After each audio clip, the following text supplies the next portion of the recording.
Hi there, I'm so excited to share with you the human framework, designing assessments students don't want to outsource. So as we know, generative AI has changed what students can produce and how quickly they can produce it. An essay, a presentation, summary, research report, or a reflection that once took hours can now be generated in seconds. That reality has created understandable concern for educators. How do we know whether the work reflects the student learning? How do we preserve academic integrity? How do we design assessments that still give us meaningful evidence of what students know and can do?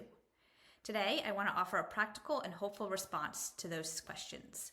The human framework is not about making assignments impossible for AI to touch. It's about designing learning experiences that still require something meaningful from the student: their voice, judgment, reflection, collaboration, and ownership. So a little bit about who we are. So first and foremost, we're educators. Then to share a little bit about where this framework came from. So we're educators first, and Futurize did not begin as a business idea. It grew out of years in the classroom, countless conversations with myself and my co-founder, Rachel Lugo, and most importantly, it came from listening closely to students. Again and again, we found ourselves returning to the same questions. What do students need most in a world that's now shaped by AI? How do we design learning that develops not only knowledge, but also judgment, creativity, collaboration, reflection, and agency? And how do we use technology in ways that support learning without replacing the thinking students need to do for themselves? Those questions led us to create Futurize EDU and practical tools like the human framework. Our goal is to help schools design learning that is meaningful, deeply human, and ready for the future. You can learn more about our work at our website at futurize-edu.com.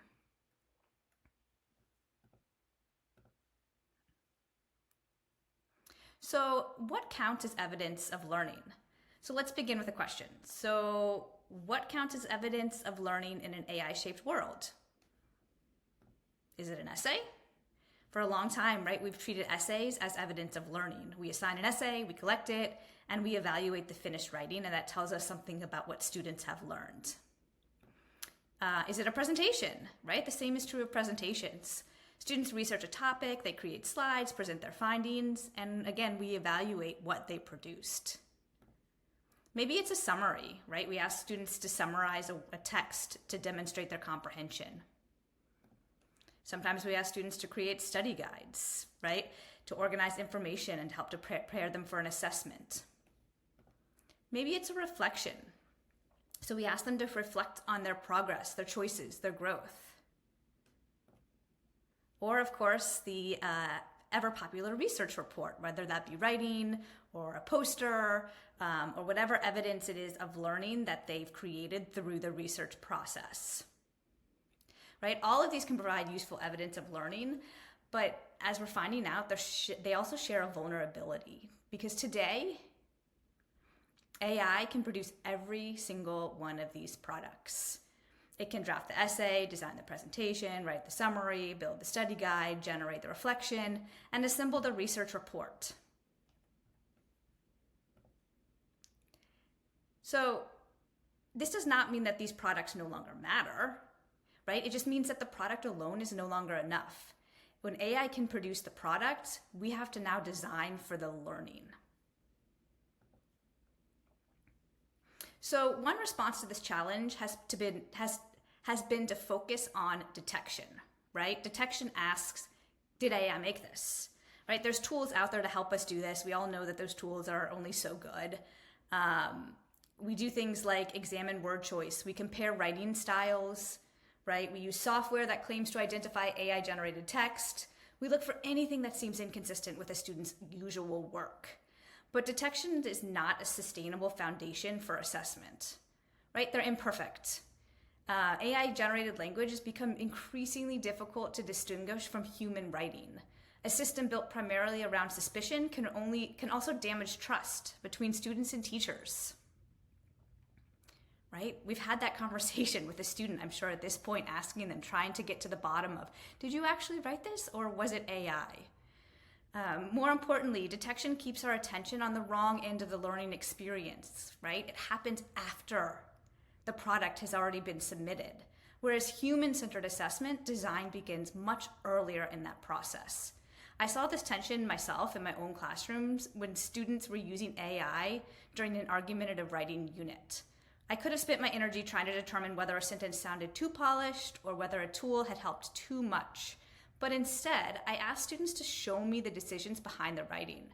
Why did you choose this evidence? What did AI suggest? What did you reject? Where did your claim change?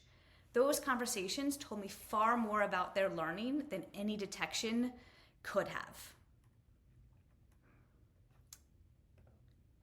And we're now seeing this movement of going analog, right? Returning to paper and pencil work, but that's not a solution either. There may be times, of course, where an analog task is the right instructional choice. But removing AI from every learning experience ignores the world students are preparing to enter. AI is not a temporary disruption. Students will need to understand how to use it thoughtfully, evaluate what it produces, recognize its limitations, and remain responsible for their own decisions. When we avoid AI entirely, we may protect a particular assignment, right? A particular assessment, but we also lose the opportunity to teach the essential skills kids are going to need for the world that they're entering. So the goal is to not catch every use of AI, nor is it to pretend AI that it does not exist. So instead of only asking, did I make this? Human-centered design asks, what did the student think, decide, and learn? It also asks, how did the student use the tool, and where did human judgment remain essential?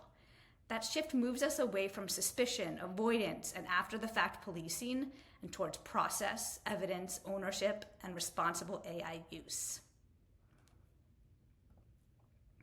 So product is not the same as learning, right? So a finished product is evidence of learning, but it's only one piece. It's only one piece of the picture, the whole picture, right? So on the left, there are things that we can easily see, right? The product pieces, the final essay, finished slides, correct answer, the polished product, whatever that might be. But the most important learning often happens before the final submission, right? In the process. It happens in the questions students ask. It happens in their reasoning. It happens when they choose one direction instead of another.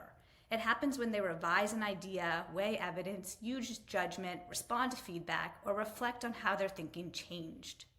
A polished product does not automatically reveal any of that. Right? AI did not create the assessment problem. It just made an existing problem much easier to see, right? Much more difficult for us to ignore. If we evaluate only what students produce, we may miss the learning that actually matters most. And so this is where the human framework comes in. The human framework offers 5 principles for designing assessments that reveal thinking, strengthen ownership, and support human growth. So the 5 principles are honor student voice, use authentic audiences, make thinking visible, activate collaboration, navigate AI intentionally. These are not 5 additional requirements to add to every assignment. They are lenses. They help us examine where an assessment creates meaningful opportunities for students to think, decide, connect, communicate, and remain responsible for their learning. So now we're going to take a look at each one of these principles in a little bit more detail. So honoring student voice, the first principle. Students are more likely to own their work when they have meaningful choices within it, right? So that doesn't mean that they must choose every topic, every format, or every expectation. It means identifying places where their interests, perspectives, experiences, or decisions can genuinely shape their work. Students might choose the question they investigate. They might select an issue that matters to them. They might decide which evidence is most convincing, which example best illustrates an idea, or which format will communicate most effectively. The goal is not choice for the sake of choice. The goal is intellectual ownership. We can ask, where does the student make a meaningful decision? Where can the student bring a perspective that is genuinely their own? And where will the work reflect something about this learner, not merely their ability to follow directions? When we build in this choice and honor student choice, It makes students more committed to their learning and less likely to want to outsource it to AI. So the second principle is use authentic audiences. So much of the work students create has an audience of one, right? That's us, the teacher. The teacher assigns it, the student completes it, right? They're compliant in the process, the teacher grades it, and the work ends there. But purpose changes how students think and decide. When students know that someone will use, experience, respond to, or be affected by their work, their choices matter differently. An authentic audience could be classmates, younger students, families, school leaders, community members, experts, or public readership. It does not mean that every assignment needs to become a major exhibit. It simply means that students understand, who is this for, why does this audience need it, and what does this audience need from me? A real audience creates real purpose, and real purpose creates a stronger reason to care about the quality and the meaning of work. The third principle is make thinking visible. This is at the heart of AI resilient assessment design. Instead of collecting only the final answer, we intentionally collect evidence of how students arrived there. So examples of this evidence might include a planning conversation, an annotated source, a claim that perhaps changes over time, a draft with student commentary, a reflection checkpoint, it's one of my favorites, a recorded explanation, a decision trail showing what the student accepted, rejected, or revised, whether that be from peer feedback, teacher feedback, or AI feedback. So we don't need to document every moment of the learning process, right? Pick and choose those pivotal moments you want students to capture, right? If we do everything, that's just exhausting for us as teachers and for students. Instead, we identify a few high-value moments, right? The moments when students are making the kinds of decisions the assessment is actually intended to develop.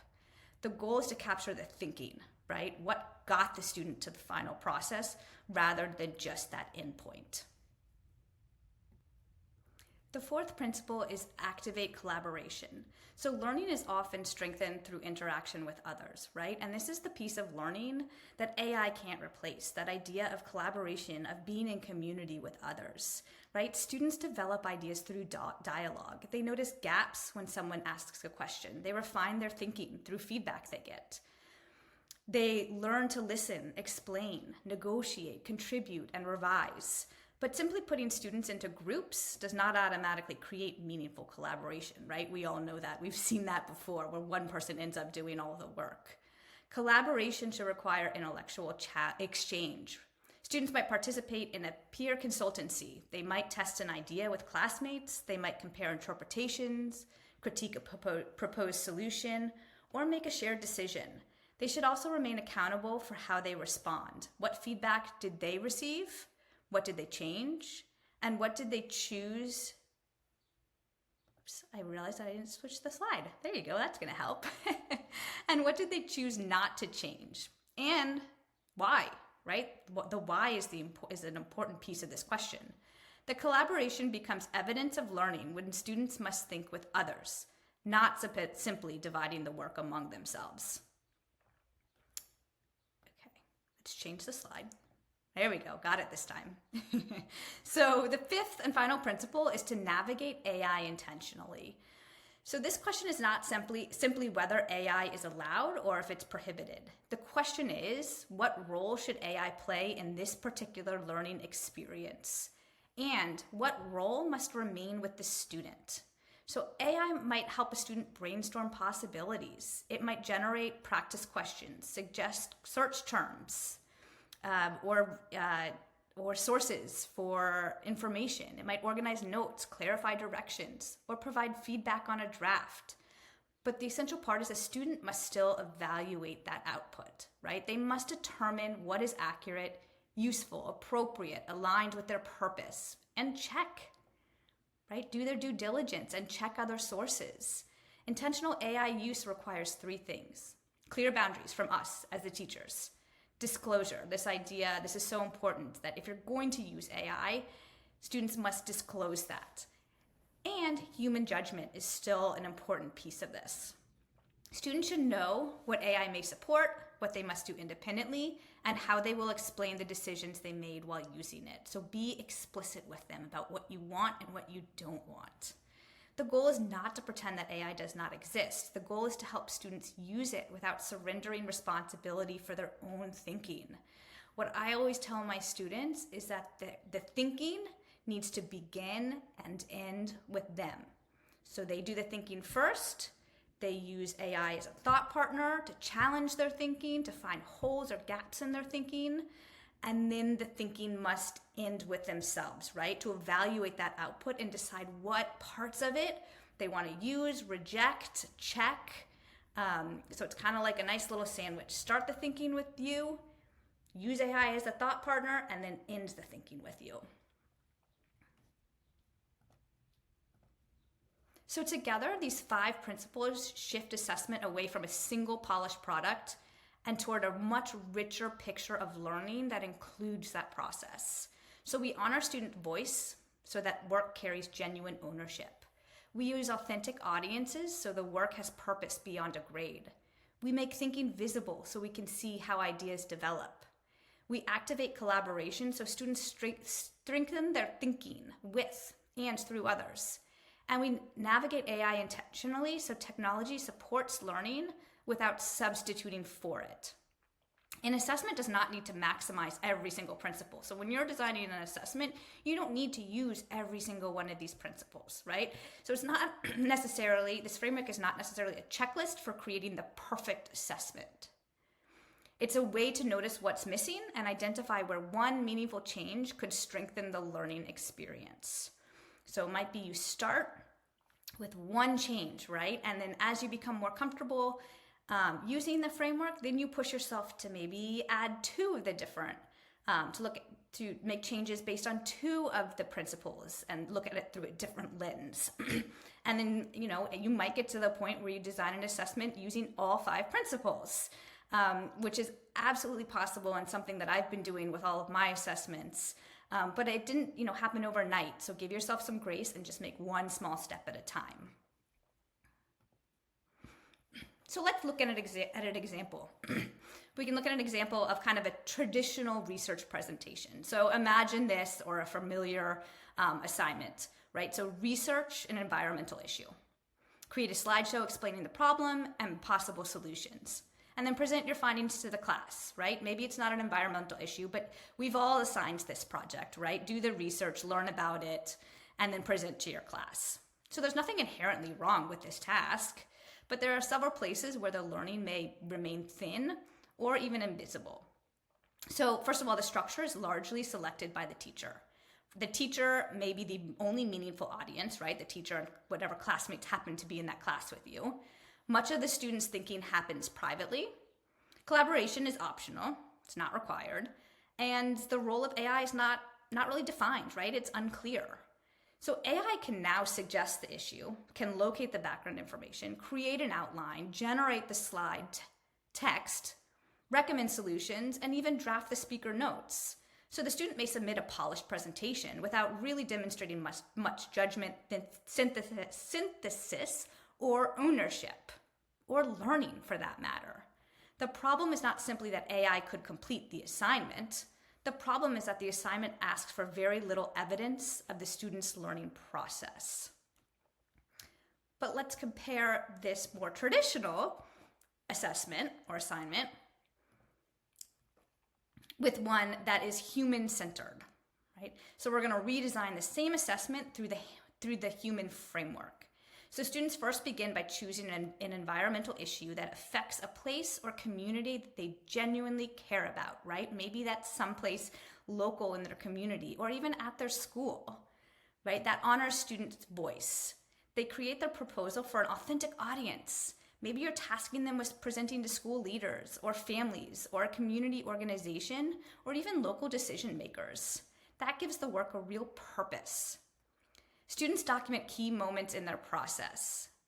They document why they selected the issue, how they evaluated their sources, how they proposed solutions as they learned more, and how did these ideas they come up with change through that process of learning. That makes the thinking visible. And then before finalizing the proposal, students participate in a peer consultancy, right? Their classmates question the evidence, feasibility, and possible impact of the solution. Students must then decide which feedback to incorporate and explain why. That activates collaboration. So AI may be used to brainstorm search terms, organize information, generate questions the audience might ask, or maybe change the reading level of text that they have found. But students must verify the claims, the factual claims, disclose how they used AI, and explain at least one suggestion they chose not to use. And I like to have students do this in kind of like a log, an AI log, where it's prompting them to document all of these decisions that they're making when it comes to AI. So this helps students navigate AI intentionally. The final presentation, of course, still matters, right? But it's really just that's one piece of the picture. The process has now become what matters most and where the learning can be seen. So you pair that presentation with the evidence of students' choices, reasoning, collaboration, revision, and judgment. The assessment has not become AI proof, right? That's really tough to do, but it has become more human. And it really highlights the process, and it becomes a process that students are now invested in and are not as likely to want to hand their thinking off to something or someone else. So as I mentioned before, you don't need to redesign every assessment at once or every part of that assessment. Begin with one, right? Pick one assessment and then use the human assessment audit to ask yourself 5 questions. Right? Where do students make a meaningful choice? Who is the work for? And why does that audience matter? What evidence will reveal the students' thinking before the final product? Where will students improve their thinking through dialogue, feedback, or shared problem solving? And what may AI support? What must students do themselves? And how will they explain its use? Then follow 3 simple steps. Start with one assessment. Pick one gap that you see and redesign one component of that assessment.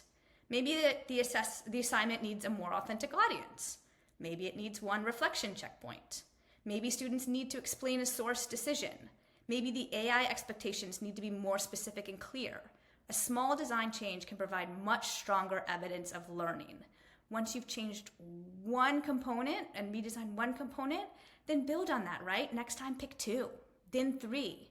And then you'll be at the point where you can redesign using all 5 components of the human framework. So we know it, generative AI is changing what students can produce, right? So our responsibility is to become more intentional about what students must still think, decide, explain, and own. The future of assessment is not simply about creating work that AI cannot do. It's about creating learning that students see as worth doing themselves. When we honor student voice, use authentic audiences, make thinking visible, activate collaboration, and navigate AI intentionally, assessment becomes more than a way to verify that work was completed. It becomes part of the learning itself. So we invite you to begin with one assessment and make one meaningful change. You can find the human assessment audit and learn more about our work at futurize-edu.com. You can also reach us with any questions, thoughts, wonderings, whatever it might be. We'd love to engage in conversation and to collaborate. Please feel free to send us an email at info@futurize-edu.com. And I really do appreciate you spending the time with us and for continuing to design learning that remains deeply human.